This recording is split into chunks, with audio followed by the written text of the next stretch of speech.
भोपाल की लेबोरेटरी होने के कारण से केवल 6000 जांच होती थी, उसकी क्षमता सीमित थी और अब ये दायरा बहुत बढ़ गया। सभी प्रकार की इतनी प्रकार की जांचें होती है। ऐसे में जब हम गुणवत्तापूर्ण और शुद्धता की बात करते हैं तो ऐसे में ये सारी बातों की आवश्यकता पड़ती है। तो स्वाभाविक रूप से यहाँ के साथ अब 20,000 सैंपल की जांच हो सकती है।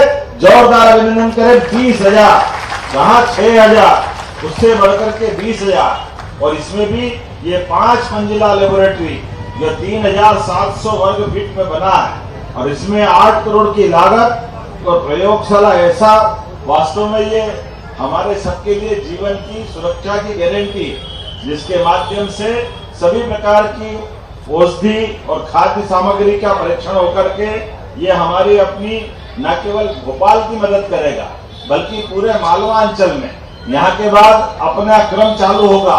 जैसे मालवा में हुई, अब महाकौशल में 3 महीने बाद जबलपुर में लोकार्पण होने वाली। जोरदार अभिनंदन। ये क्रम लगातार चलेगा, एक एक संभाग तक ले जाते हुए प्रत्येक स्थान पर। हम सब देख रहे हैं समय बदलने के साथ आज के जमाने में इन पे भी कंट्रोल जरूरी है। ऐसे में ड्रग हो, दवाई हो या खाद्य सामग्री हो, चलती फिरती लाइब्रेरी भी, लेबोरेटरी बनाने की भी बात आई और इसमें माइक्रोबायोलॉजी जांच भी सुनिश्चित करने के लिए इसी का हिस्सा है। ये भी ये घूमते फिरते लाएगी, ये सैंपल लाएगी, वो जांच यहाँ पूरी होगी, कुछ खुद भी करेगी, खुद हाथों हाथ टेस्ट करके देंगे, जिससे निश्चित रूप से हम सबके स्वास्थ्य को लेकर के जो चिंता होना चाहिए।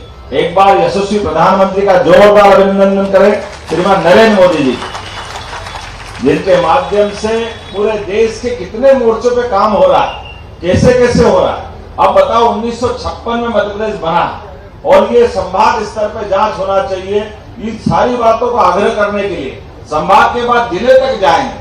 हमने कहा कि हम हर एक क्षेत्र में हमारे नागरिकों की जान माल की रक्षा के लिए, उनकी सभी प्रकार की व्यवस्थाओं की जानकारी के लिए, और ये लेबोरेटरी के बाद हमने सबने देखा जाने अनजाने अब तो बहुत सारे बदलाव आने वाले हैं आने वाले समय में, लेकिन यहाँ के बाद जबलपुर, ग्वालियर, ये क्रम लगातार चलेगा। ऐसे में मैं आप सबके लिए बधाई देना चाहता हूँ और ये चेतावनी मिलावटखोरों के लिए भी है। जैसे ही आप इसके दायरे में आए और जिसने मिलावट की उसको हम छोड़ने वाले नहीं है, उसको जेल के अंदर पहुंचा के मानेंगे।